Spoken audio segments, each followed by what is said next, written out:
Mikrofonu çatır bari. Zor çatır mikrofonu.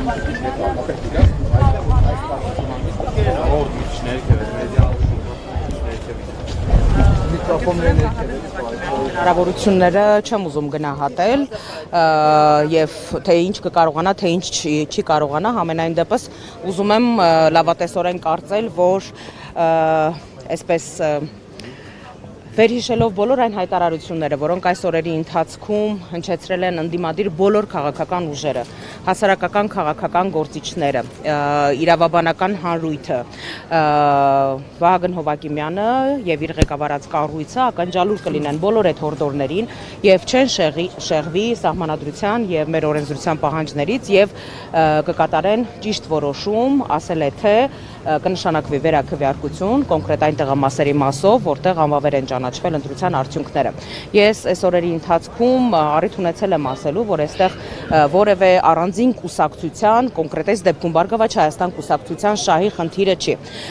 Խնդիրը այն է, որ այս տեղամասերում ընտրությունը անվավեր ճանաչելու գործընթացը լրջագույն կասկածի տակ է դնում ընդհանրապես ամբողջ ընտրական գործընթացի լեգիտիմությունը։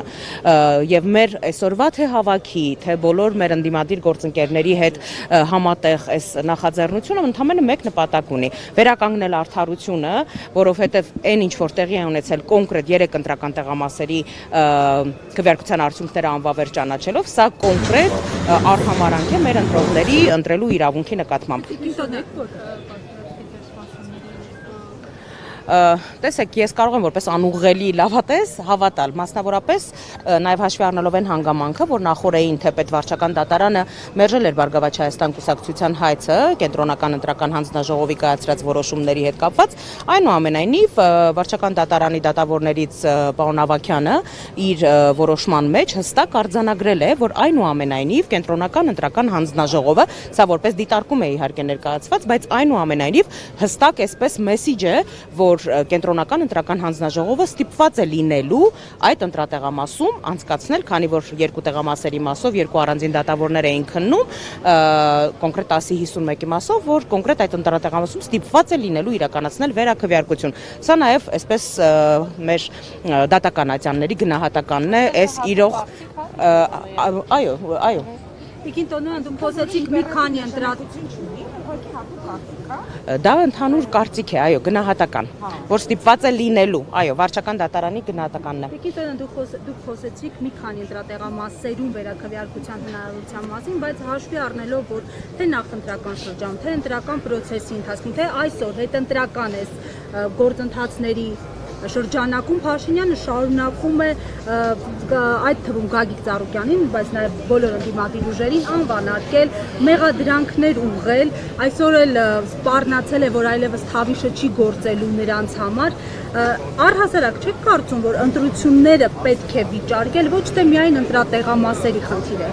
Մենք այսօր հայց ենք ներկայացրել, դիմում ենք ներկայացրել կենտրոնական ընտրական հանձնաժողով, որտեղ այո, մենք նաև ընտրական ամբողջ գործընթացի լեգիտիմությունն ենք վիճարկում, այդ մասին քիչ անց մեր իրավաբանների ներկայությամբ մենք հստակ խոսենք կենտրոնական ընտրական հանձնաժողովի նիստի ժամանակ,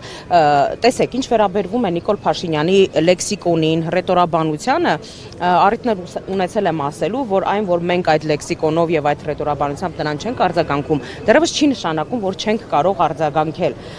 սակայն այստեղ ընդամենը դաստիարակության եւ անցած ճանապարհի խնդիր է, այնպես որ մեր արձագանքի